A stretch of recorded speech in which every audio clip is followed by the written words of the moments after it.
I spent over $99,000 in a year supporting my parents, desperate to earn their love, but they only saw me as a cash machine, tapping me whenever they needed. To them, my sacrifices were a duty, invisible, unremarkable, expected. Meanwhile, they lavished praise on Emily, my little sister, exalting her every small effort as if she hung the moon, while I was just a shadow they took for granted. It's a gut punch I'm still reeling from, but let me back up and tell you how I got here. My name's Xenia, 29, a graphic designer with a tiny apartment in the city and a bank account that's seen better days. I'm not rolling in cash, never have been, but I've always been the reliable one in the family, the one who picks up the phone at 2 a.m., the one who fixes things. And for the last year, I've been the one wiring $2,000 every damn week to my parents, like it's my job. My hands shake every time I hit transfer on my banking app, but I swallow it down, tell myself it's what daughters do. Family helps family, right? It started small. A call from Mom last spring. "Sweetie, the water bill's overdue. Can you spot us $200? I was eating ramen that week to make rent, but I sent it. Then it was the electric bill, then groceries, then just a little more to tide us over. Before I knew it, I was freelancing till midnight, my eyes burning from the screen just to keep the cash flowing their way. I stopped going out, sold my old Nikon camera on eBay, cancelled my gym membership, even quit buying coffee in the mornings. That first sip used to wake me up. Now I wake up to a text from Mum asking for another grand. My life shrunk to fit inside their needs, and I'm starting to wonder if they even notice. I wasn't always this stretched thin. Growing up, there were good days. Dad tinkering in the garage, fixing my bike when the chain snapped, his hands greasy but steady. Mum in the kitchen, humming some old country tune while she baked chocolate chip cookies, the smell wrapping the house in something warm. I'd sit on the counter, sneaking dough, and they'd laugh, call me their little thief. Back then, I felt like I mattered to them. Now it's just a voice on the line, clipped and expectant. "Zinnia, we need help."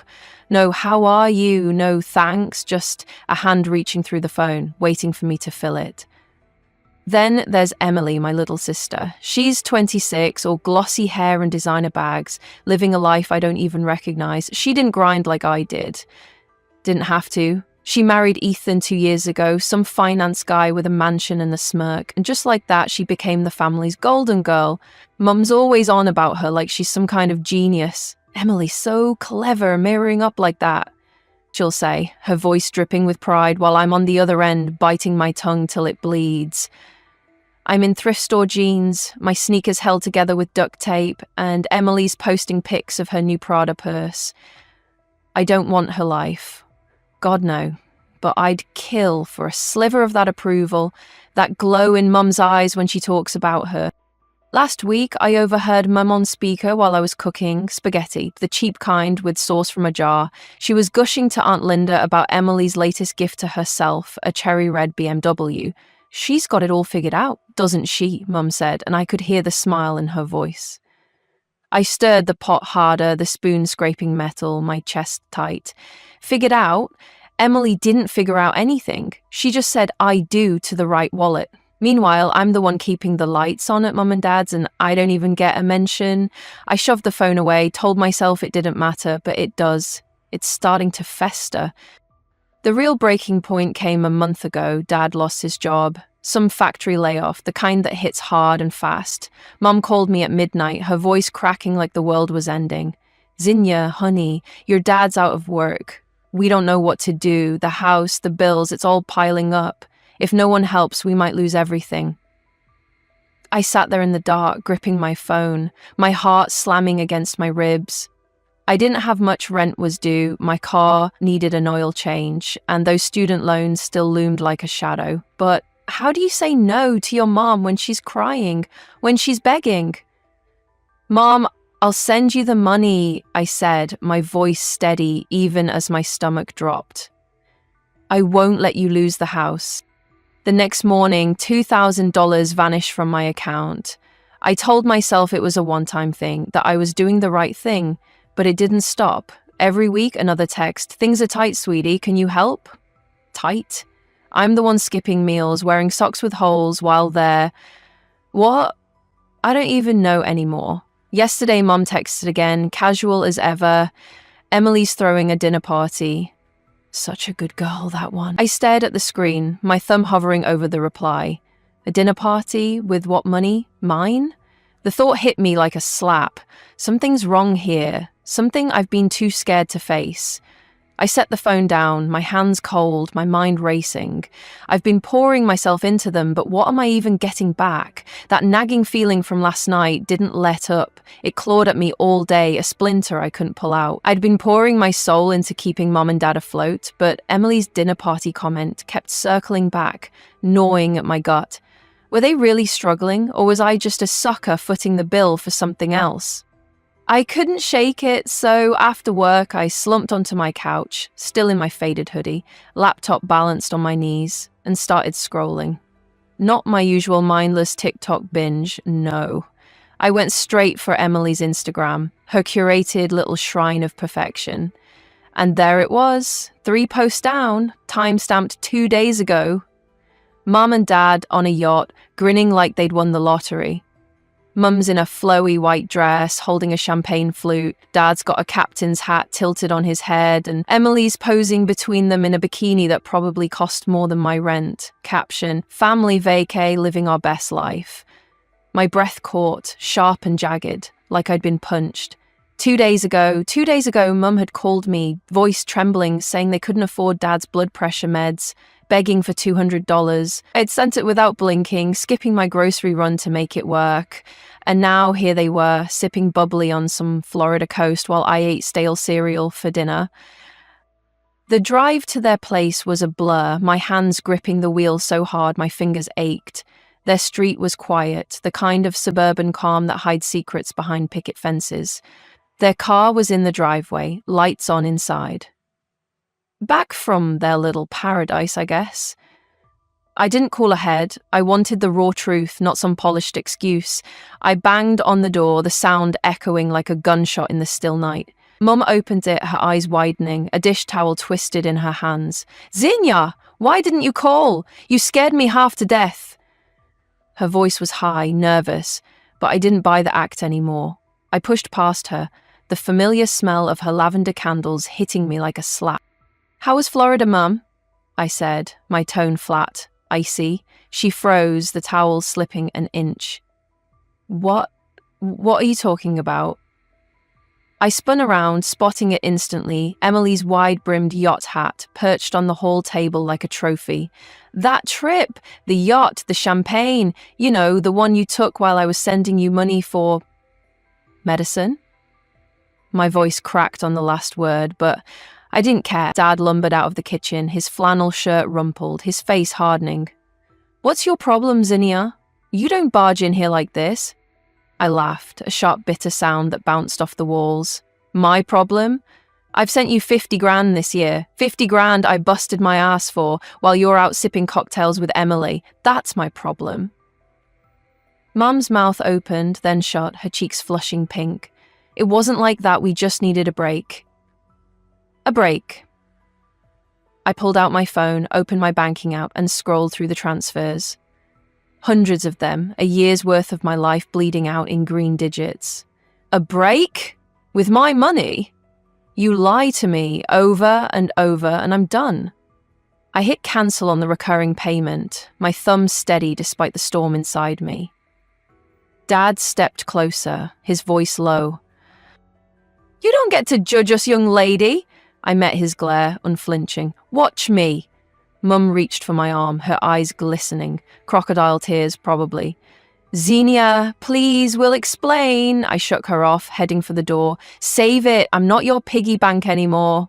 Their voices chased me, Mum's pleading, Dad's gruff, but I didn't turn back. I slid into my car, slammed the door, and peeled out, the tires screeching against the asphalt. My heart pounded, a wild mix of fury and freedom. They'd crossed a line, and I'd just drawn mine. The high of slamming that door in their faces didn't last long. Freedom's a rush, but it comes with a crash. I drove home that night with my pulse still hammering, the streetlights blurring into streaks of gold against the windshield. I'd drawn my line, cut the cord, but as I unlocked my apartment and tossed my keys onto the counter, a hollow ache settled in my chest. No more begging texts, no more late-night guilt trips, just silence. I should have felt lighter, but instead it was like I'd ripped out a piece of myself and left it bleeding on their doorstep. I flopped onto my couch, staring at the ceiling, the hum of the fridge filling the quiet. They'd lied, sure, but they were still my parents. Could I really just walk away? I didn't have an answer, and that scared me more than their betrayal. 3 days later, I got my answer in the form of a fist pounding on my door, so hard the frame rattled. I jolted upright, my coffee sloshing onto the table.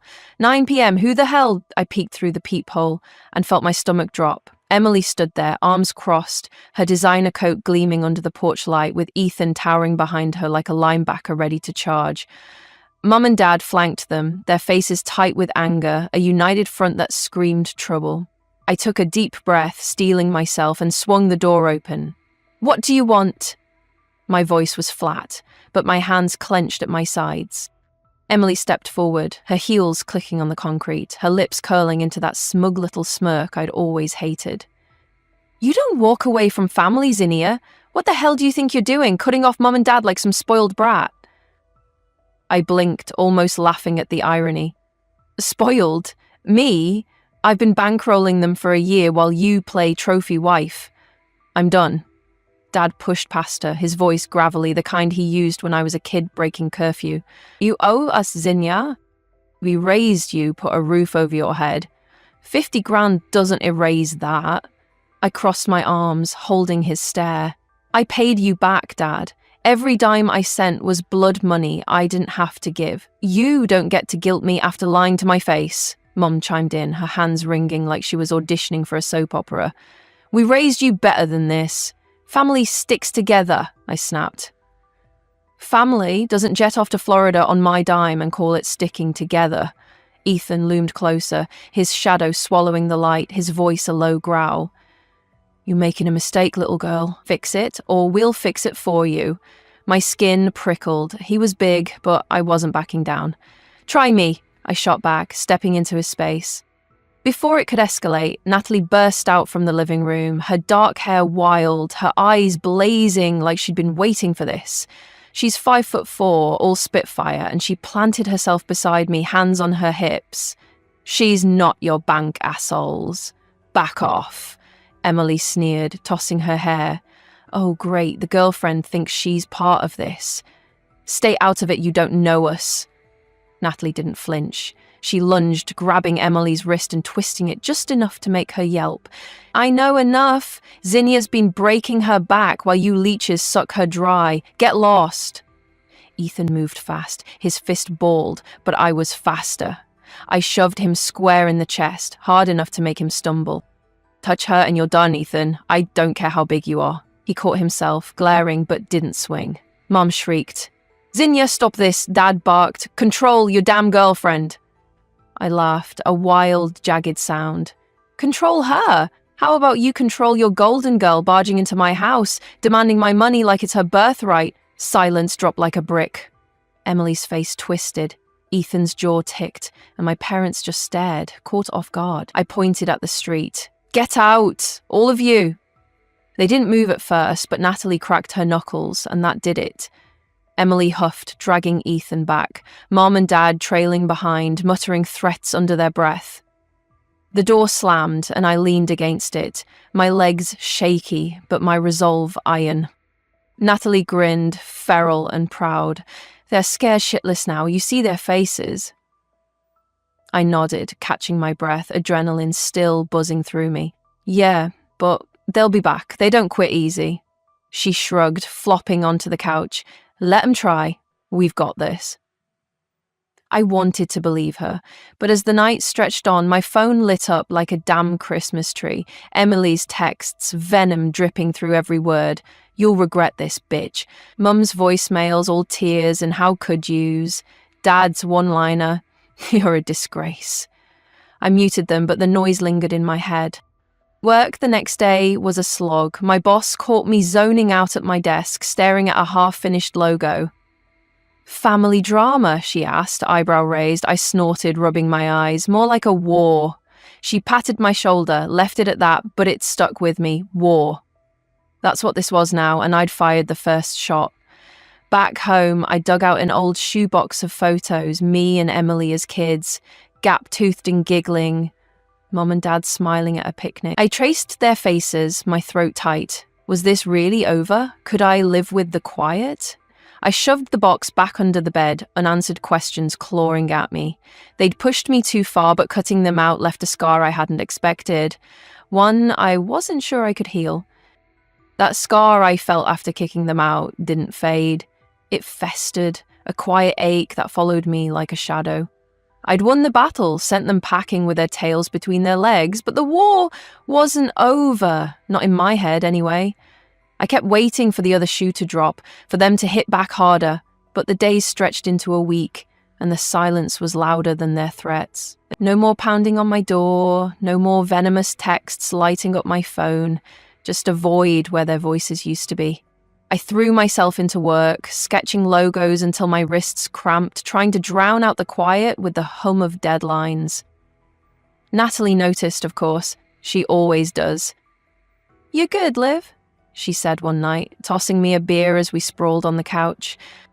"They licking their wounds. Enjoy it."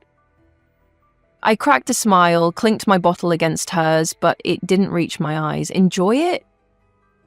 I wasn't sure I knew how. Then, 10 days after the showdown, my phone buzzed. Not Mum's number, not Emily's, but Mrs. Carter's. I answered, half expecting her to ask me to water those damn ferns. "Zinnia, you got a sec?" Her voice was hushed, like she was spilling state secrets. "Your folks had a blowout last night, screaming so loud I heard it through the walls. Emily was there, and hoo boy, it got ugly." My pulse quickened. What happened? She chuckled, dry as dust. "They turned on her, said since you're out, she's got to step up with the cash. She told him to shove it and stormed off. Haven't seen her since." I leaned back, a smirk tugging at my lips. Emily, their perfect princess, finally in the hot seat, calm as a bitch, and I was here for it. The news should have felt like a victory lap, but it left me restless. I pictured Mom and Dad alone in that house, their pride crumbling, and Emily's smug little world cracking under the weight. A month later, Dad called, first time since he'd branded me a disgrace. His voice was slow, heavy, like he'd aged a decade. "Zinnia, it's about Emily. Ethan kicked her out, divorced her faster than you can blink. She's back here, sleeping on the couch. She's got nothing left." I sat on my fire escape, the city humming below, and let his words sink in. Nothing left. No mansion, no Prada, no husband to prop her up. The golden girl had fallen, and hard. "She's a mess," he went on, almost pleading. "Won't eat, barely talks. She needs you." I snorted, the sound harsh against the night air. "Me? She called me a bitch for cutting you off, Dad. Told me I'd crawl back. Now she's the one crawling, and I'm supposed to play savior?" He sighed, long and ragged. "She's your sister." I gripped the railing, the metal cold under my palms. "She stopped being my sister when she stood on my porch, demanding I keep funding your lies. Tell her to figure it out. I did." I hung up, my chest tight but my resolve steady. Emily didn't get a free pass just because her castle crumbled. Life moved on, and for the first time in years, it was mine. I landed a big client at work, some startup with deep pockets, and celebrated with Natalie at a dive bar, the kind with sticky floors and killer wings. We laughed over cheap whiskey, her hand squeezing mine under the table, and I felt something shift. No more late-night panic about Mum's bills, no more scraping by to save the house. I could breathe. I bought a new pair of boots, black leather that didn't pinch, and wore them to a co-worker's barbecue the next weekend.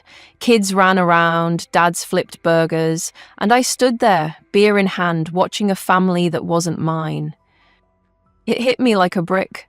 I missed that, the chaos of it, the belonging. Natalie caught me staring, nudged my shoulder. "You're not heartless, you know, just healing." I nodded, sipping my drink, but the ache lingered. I'd built a life without them, but it didn't fill the hole they'd left. 2 weeks later, Emily showed up. Not the polished version, but a ghost of her. No makeup, hair in a messy bun, her coat thrift store cheap. She stood at my door, eyes down. "I was wrong, Liv, about everything." Her voice cracked, barely a whisper. I leaned against the frame, arms crossed. Yeah, you were. Doesn't mean I owe you shit. She flinched, nodded, and turned to go. I get it. Just sorry. The door clicked shut behind her and I slid down the wall, my hands shaking. I'd won, hadn't I? So why did it feel like losing? Work kept me sane, late nights at the office, takeout containers piling up, but the quiet moments were brutal. I'd catch myself wondering, was Mum still baking? Did Dad fix that leaky faucet? Was Emily really sorry or just desperate? Natalie dragged me to a movie one night, some dumb comedy, and I laughed until my sides hurt. She grinned, slinging an arm around me. There's my girl. I smiled back, but my mind drifted. Mrs. Carter called again a week later, her tone softer. Your folks are struggling, house is a mess, bills stacking up. Emily's gone, took a bus somewhere, they're alone now. I set the phone down, staring out my window at the skyline. Alone, the word echoed, heavy and final. I'd wanted them to feel the weight of their choices, and they did, both of them, Emily too. But the victory tasted sour. I pulled out my sketch pad, doodled aimlessly, lines bleeding into chaos. I'd fought for myself, built a wall they couldn't breach, but behind it, I was still their daughter, still her sister. The scar wasn't healing, it was growing, and I didn't know how to stop it. That scar kept growing, a quiet wound I couldn't outrun no matter how many late nights I spent sketching or how loud I cranked the music in my apartment. 3 years had slipped by since I'd last seen them. 3 years of building a life that was mine, not theirs. I was 32 now, steadier, with a promotion under my belt and a lease signed with Natalie, in a place that didn't smell like desperation. But the quiet moments still got me. I'd be chopping veggies for dinner and Mum's laugh would echo in my head, uninvited, a ghost from a time when we were whole. Or I'd pass a hardware store and see Dad in my mind, hunched over some rusty tool, muttering about fixing things. Even Emily crept in, her gap-toothed grin from our sandbox days haunting me more than her smug taunts. I'd won my freedom, watched their world crumble, but the victory felt hollowed out, like a shell I couldn't fill. One Saturday, the itch got too loud to ignore. I grabbed my keys, told Natalie I'd be back by lunch, and drove to their house. No plan, just a pull I couldn't name. The street looked tired, the lawns patchy, their place sagging under peeling paint and a crooked mailbox. I knocked, my breath shallow, half hoping no one would answer. Then the door creaked open and Mum was there, greyer, thinner, her eyes widening like she'd seen a mirage. Zinnia? Her voice broke, and before I could speak, she lunged forward, wrapping me in a hug so tight I felt her ribs. I'm sorry. I'm so sorry. Tears soaked my shoulder and I stood frozen, then hugged her back, soft and hesitant. I know, Mum. Dad shuffled out next, his flannel hanging loose, his hair more silver than brown. He stopped short, staring like I might vanish, then took a shaky breath and stepped closer. Zinnia, we messed up. Bad. I'm sorry. His voice cracked, no trace of the gruff edge I'd braced for, just regret, raw and unguarded. I nodded, my throat tight. I know, Dad. We moved to the living room, the old couch sagging under us, the air thick with dust and memory. No yelling, no excuses, just quiet. Mum twisted her hands, her nails chipped. We lost you both, pushed too hard, took too much. After Emily left, it was just us rattling around this place. I leaned forward, curious despite myself. Where is she? Dad sighed, rubbing his neck. She's different now, got a job, retail, nothing fancy, lives in a studio upstate. She's learning, like we are. Mum's eyes glistened. She's scared to face you, thinks you'll hate her forever. I pulled out my phone, my fingers hovering. I call her. Mum's face lit up, a tear slipping free. Thank you, honey. I stepped onto the porch, the wind cool against my skin, and dialed. It rang twice before Emily's voice, small, unsure, came through. Oh, hello? I swallowed hard. It's me. We need to talk. An hour later, she pulled up in a beat-up Honda, no trace of the polished princess I'd known. Her hair was short, her jeans faded, and she hugged herself as she climbed out. We met at a diner down the road. Neutral ground, chipped mugs steaming between us. I fucked up, Liv, she said, staring at her coffee. I didn't see it, how they used you, how I let them. losing everything. It woke me up. Her eyes met mine, red-rimmed but clear. I don't expect you to forgive me. I stirred my drink, the spoon clinking soft. I don't know if I do yet, but I'm here. She nodded, a ghost of a smile flickering. That's more than I deserve. We talked, awkward, halting, about her job, my life, the years we'd lost. No hugs, no grand promises, just a crack in the wall we'd built. Back home, Nathalie was sprawled on the couch, a book in her lap. Worth it? She asked, eyebrow quirked. I sank beside her, exhaling. Not perfect, but yeah, it's something. Later, I posted online. I gave too much, then walked away. Now I'm back, on my terms. Family's messy. Love it, leave it, or fix it. Your choice. The next morning, I sipped coffee by the window, sunlight spilling over the city. I wasn't tethered by guilt anymore, just tied lightly by a thread I'd chosen. It wasn't the end, but it was a start. If this story struck a chord with you, show your support with a like, and don't forget to subscribe to Revenge Story for more gripping tales of justice, betrayal, and redemption. We'd love to hear your thoughts. Drop a comment and share your own experiences. Every word you write helps build a strong, connected community where we can all share, heal, and empower one another. Stay tuned for even more intense, thought-provoking stories coming soon. We're here to bring you the best, packed with emotion, drama, and the sweet taste of karma. See ya in the next one.